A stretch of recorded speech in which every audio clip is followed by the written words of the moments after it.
क्या आप जानना चाहते हैं कि लोगों को तुरंत अपना कैसे बनाया जाए?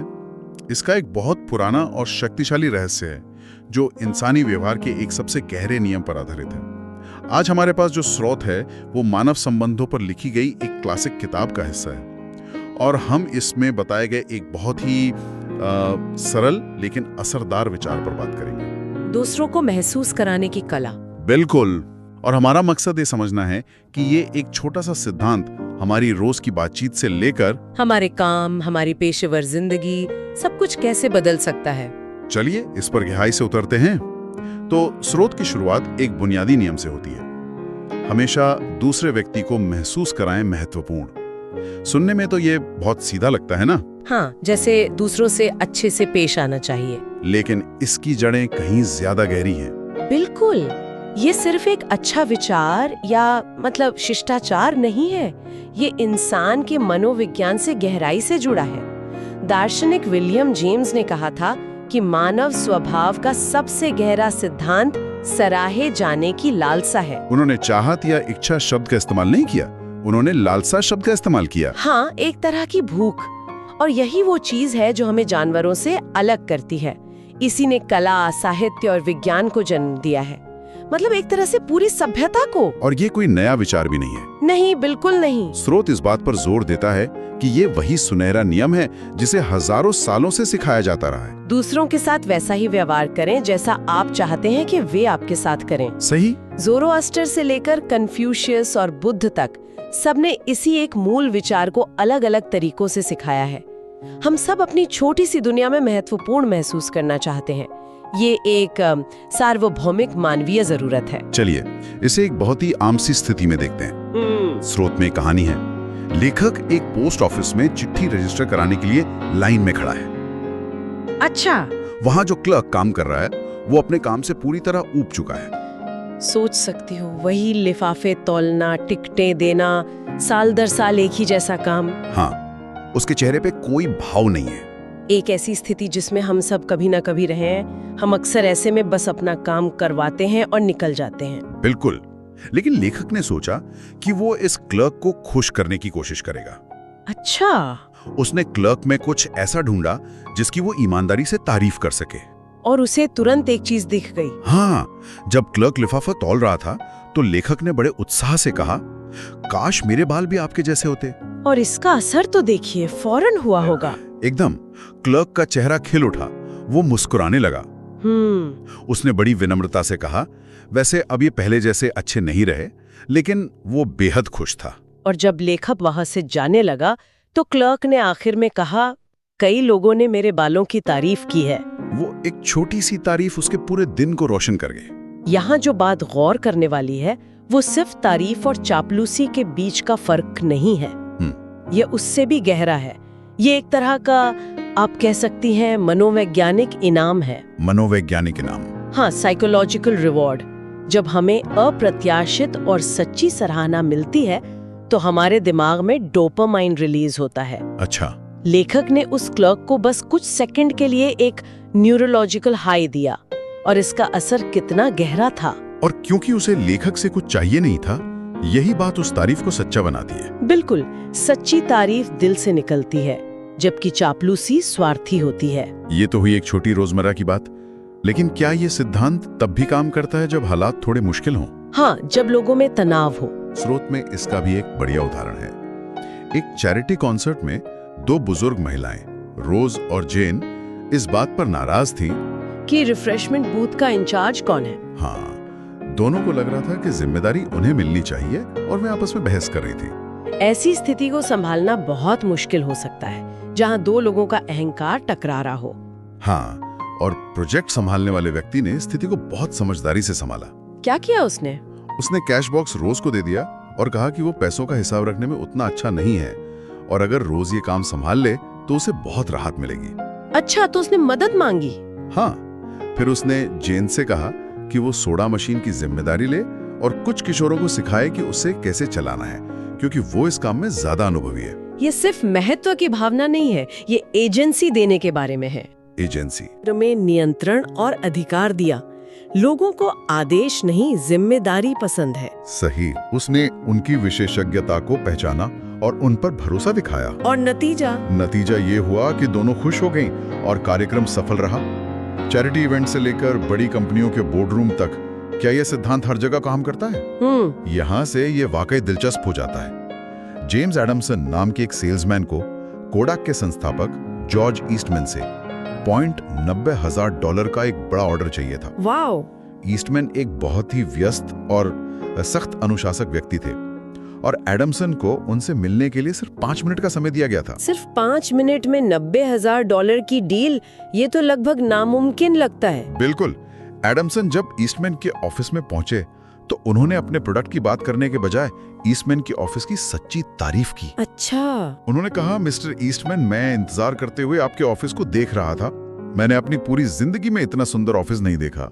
और ईस्टमैन ने क्या जवाब दिया? ईस्टमैन ने जवाब दिया, आप मुझे कुछ ऐसा याद दिला रहे हैं जो मैं लगभग भूल ही गया था। ये वाकई सुंदर है ना?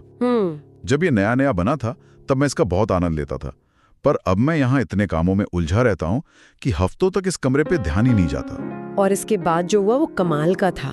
हाँ, ईस्टमैन ने एडमसन को पूरा ऑफिस घुमाया।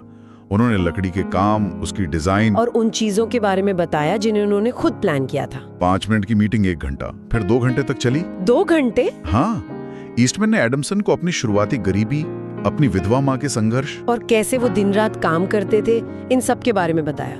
उन्होंने अपनी हाथ से पेंट की हुई कुर्सियां भी दिखाई। जाहिर है वो $90,000 का ऑर्डर एडमसन को ही मिला होगा। मिला।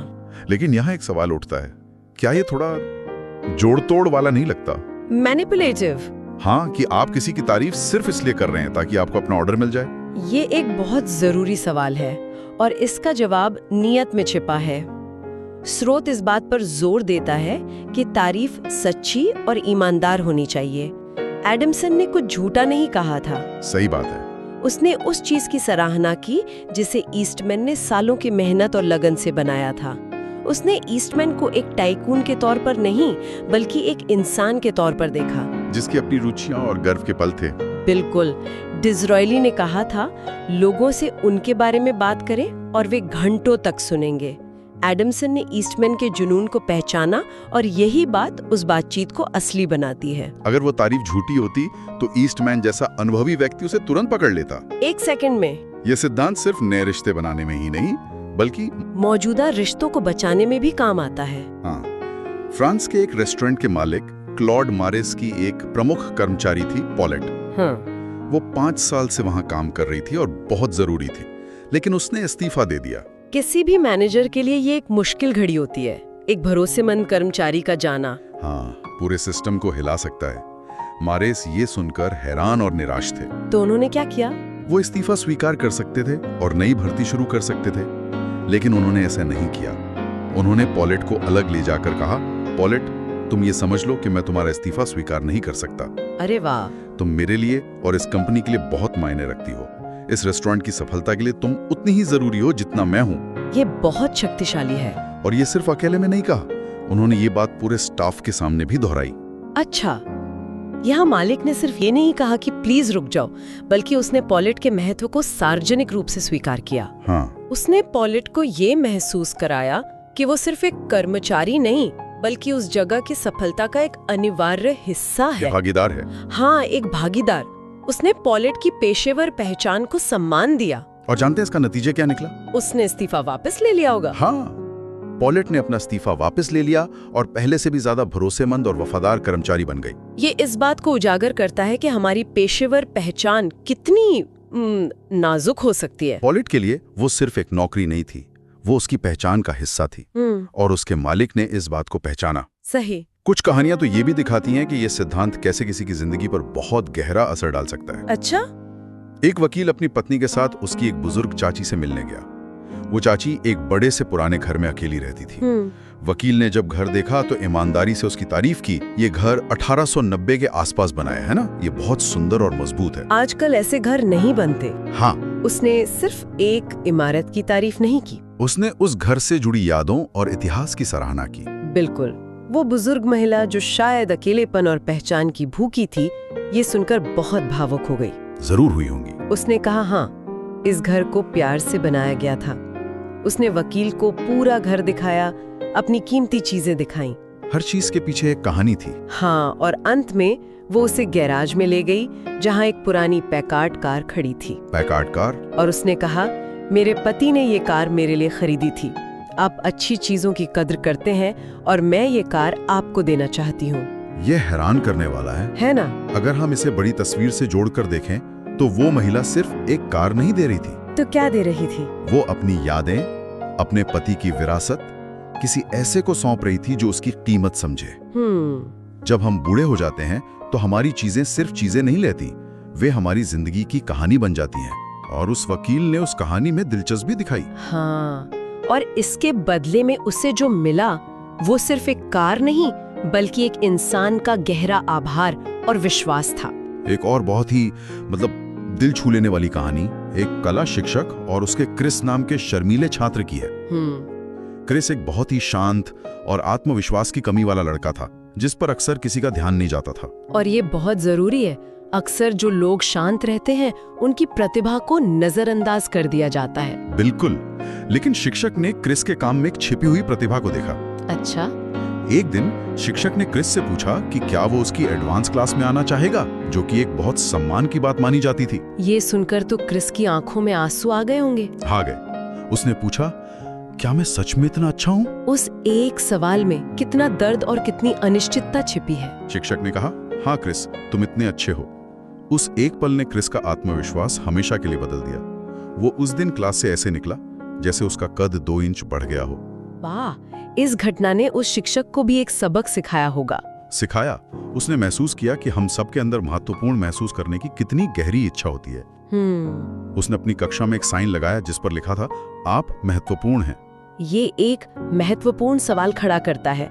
हम अक्सर उन लोगों पर ध्यान देते हैं जो मुखर होते हैं, जो अपनी बात रखते हैं, लेकिन जो शांत रहते हैं, जो शर्मीले होते हैं, शायद उन्हें सराहना और पहचान की सबसे ज्यादा जरूरत होती है। उनकी प्रतिभा को पहचानना और उसे जाहिर करना किसी की जिंदगी बदल सकता है। तो इन सब का क्या मतलब है?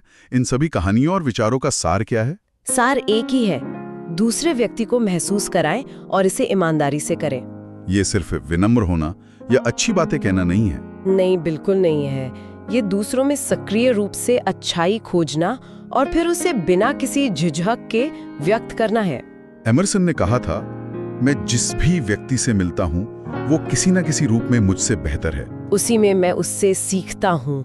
ये एक बहुत शक्तिशाली मानसिकता है। ये मानकर चलना कि हर किसी के पास कुछ ऐसा है जो हमारे पास नहीं है। हाँ, और उसे खोजने की कोशिश करना, ये विनम्रता भी सिखाता है और दूसरों की सराहना करने के अनगिनत अवसर भी देता है। तो आज के लिए सोचने वाली बात यह है, आज आप जिस अगले व्यक्ति से मिलेंगे, चाहे वो कोई सहकर्मी हो, परिवार का सदस्य हो या दुकान का कोई कर्मचारी, आप उसमें क्या एक सराहनीय चीज खोज सकते हैं? चाहे वो कितनी भी छोटी क्यों ना हो सकता है वो उनके काम करने का तरीका हो, उनकी मुस्कान हो या उनका धैर्य हो। और उस एक चीज को पहचानने और बताने से आपके और उनके दिन में क्या फर्क पड़ सकता है।